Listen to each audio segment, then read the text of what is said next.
First question here is for Andrew. Updated thoughts on HQY? Yeah, I mean, it's really expensive. Growth is slowing. Management is trying to, in order to sustain growth, they need to grow the average account balance size, which we think is naturally limited to the deductible amount.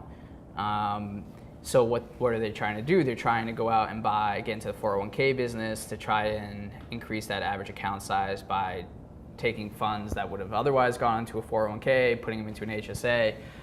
They also said that they're looking to, from a sales side of things, looking to work downstream into the smaller employer market, which to us means that customer acquisition costs are going to go up and kind of the easy growth period is now behind them.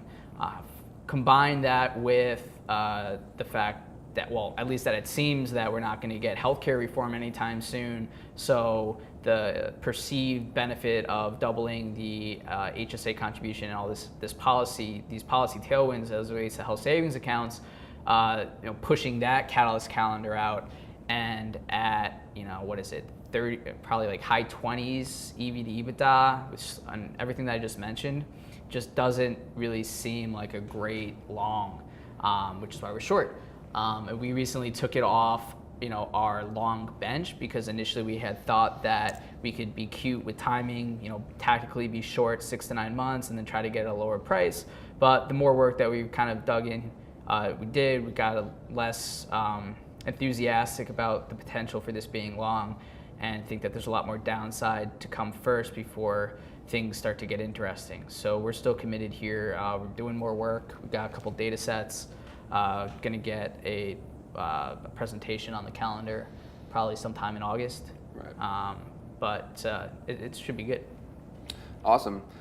So next question here is for you again. What do you think about the timing of the short on Cerner and Allscripts? So if I'm going to be as explicit as possible, right? And the risk I run here obviously is being wrong.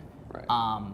But it's this quarter. You want to be short Cerner at this price heading into this quarter. 2018 estimates are way too high. We think bookings disappoint, and all that the street has to look forward to heading into Q3 is maybe a better bookings number because it's an easier compare, but everyone's going to be concerned about what 2018 numbers look like because they're going to get a initial preview, or management's going to give initial guidance on the Q3 print. So again, short Cerner and Allscripts into the 2Q print. We have a lot of conviction in this one. I hope to God we are right. The data and all the anecdotes that we have suggest that we are. And if we're wrong, we're going to figure it out. But as far as if you're going to be involved in these names on the short side, it's here and now. And it's going to happen, and it could even start to happen today. To the extent Athena has a disappointing print and there's a negative read-through into that to the other names, they're going to start to crack. But the catalyst is 2 weeks out as far as earnings. So short. That's pretty explicit. Yeah, try. All right, so on MDRX, if your analysis is correct, where does the stock go? I mean, I think it's a declining it's a declining business, right? I mean, it's a zombie company. It's getting worse. Realistically speaking, I think $8-9 is probably like a good 12 to 18 month kind of valuation, but as we kind of come up against going out further, we talk about it as a potential zero. There's a lot of debt. There's a lot of customer renewals coming in at 2020. There's just a lot of pressure building over the next 3 to 4 years. So I think that there's a lot of downside still left. It's we talk about it like as a whack-a-mole type of situation. The stock goes up, you short more because the upside just isn't there in our view. Okay, great. Next question here is on Athena. What are your latest thoughts on the CFO departure at Athena? Yeah, I mean, bye, Carl. Yeah, I think it's a positive on the margin. I think after, when you become the new CFO, when you're promoted to the CFO role and you have 3 largest quarterly misses relative to expectations in the company's history, and on $100 million guidance revision, which is the largest negative guidance revision the company's ever had. Someone's got to get taken out back and shot, and it's not Jonathan Bush. So it's not really surprising to see that, especially after the activist involvement. Hopefully they can get someone in there with a solid track record that can that's a strong communicator, gain investor confidence, set expectations appropriately, and be able to also, handle a CEO who's very vocal and opinioned. So I think on the margin, it's a positive. It's also why the stock, I think, reacted the way it did. So those are thoughts there. Okay, great. Next question here is on Exact. Why is the street modeling declining ASP into the second half of 2017, and how does this compare to our estimate? So our estimate for the second half, we're at 444 for the third quarter and 449 currently for the fourth quarter of 2017.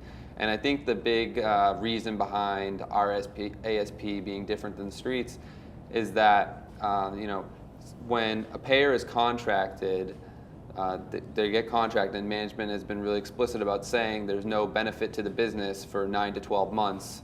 And so we think that the benefit comes a lot sooner and potentially immediately once that rate is contracted. So right now you're seeing a mix shift in payers from the Medicare rate, which is which is $512 to commercial insurers. So right now it's about 65% Medicare, and the rest 35% is commercial. And so the commercial rate, what we've identified right now is about 60% are not contracted, so they're paying a much lower rate. So as that mix shift moves over to the commercial and they aren't contracted, we think that's why the street's lower, because that would push down ASP. But like we said, we think that benefit to the business is going to come a lot sooner.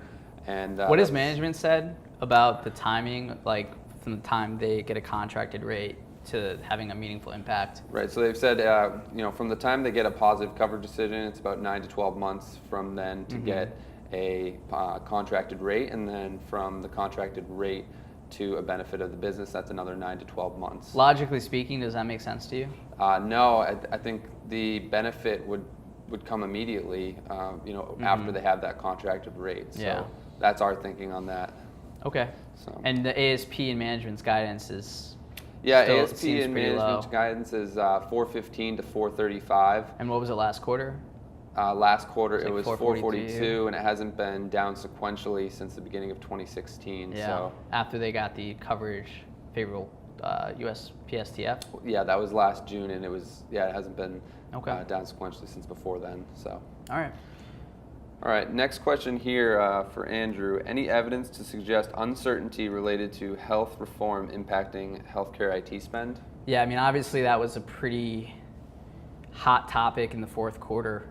A lot of fears of a Trump-driven pause in IT spending. The checks that we did at the time suggest that that wasn't really true.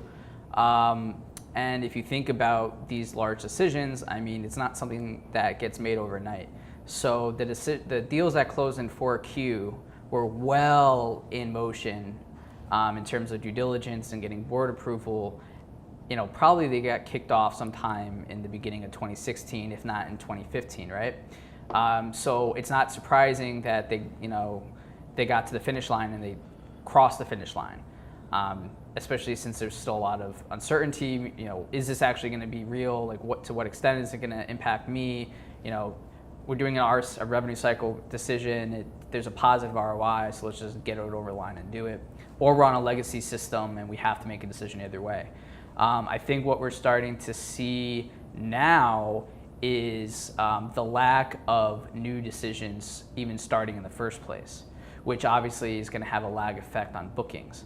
So if that uncertainty started in 3Q, 4Q, and this is again like a pipeline effect into this year, I think we're going to start to see a more pronounced headwind related to uncertainty. But really, it's not as much uncertainty as it is that there's just, like we laid out, there's just not enough decisions in the first place, right? There's just not enough new deals to get started of size.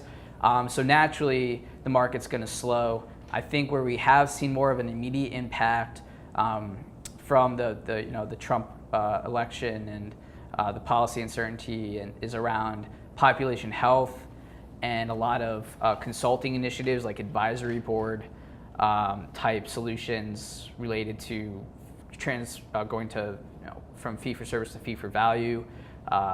Secretary Price and CMS, they've definitely put the brakes on a lot of the penalties related to MACRA and pushing out the timeline, which isn't good if you're a healthcare IT company looking for the government to create a sense of urgency so they can buy your next product.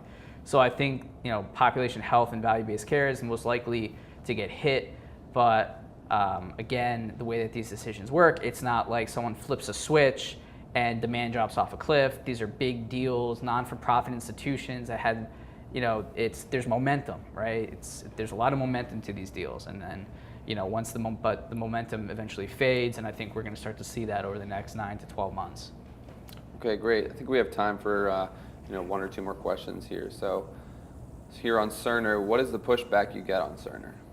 Yeah, so I think, Josie, we have a slide on that. So it's interesting because we get a lot of people that agree with us. The bull-bear debate, I'm not even going to hit on the first one because I already did. I think we can put that one to rest pretty easily. The second one is a broader macro thesis. Hospitals need to invest more in IT. So, total hospital spend 2 to 3%, sometimes more, of their total net patient revenue on IT. That compares to utilities and financials, which spend roughly double that. So there's a view out there that there's a secular shift. That number has to go up because hospitals need to become more efficient. Our simple point to that is just hospitals don't make any money.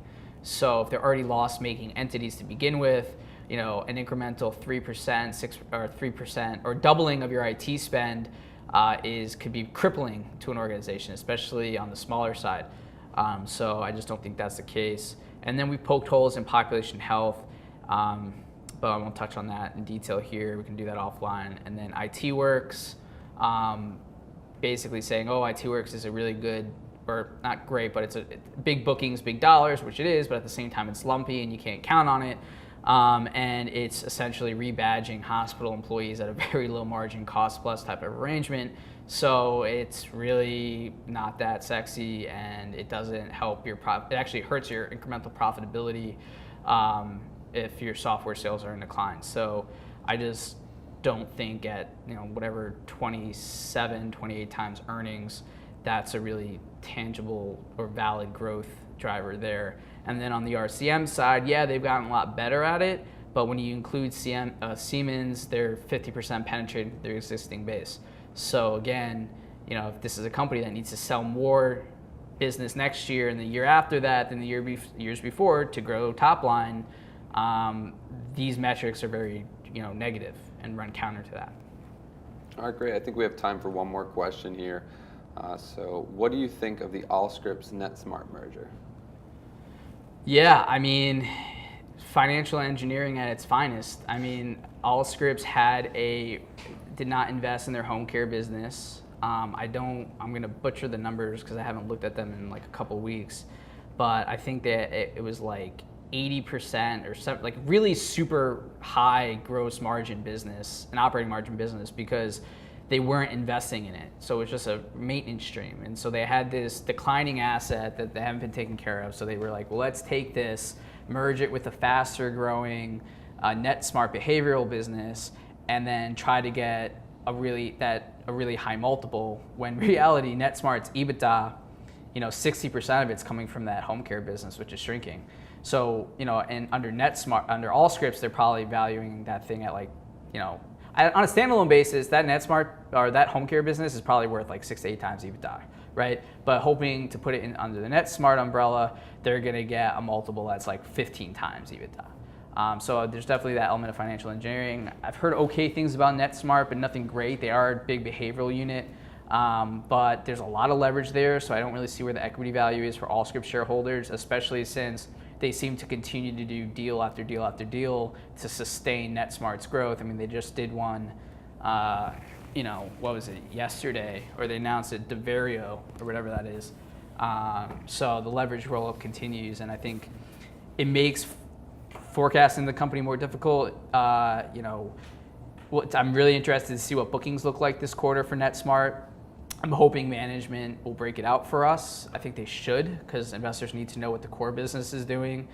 But it really seems like a Band-Aid, because management saw the end of the line and they had to do something fast to make numbers look a lot better than they actually are. And I think in Q1, that was evidence of that with organic bookings. So not a huge fan of the deal, or I don't think it's as creative or transformative as management would like it to be.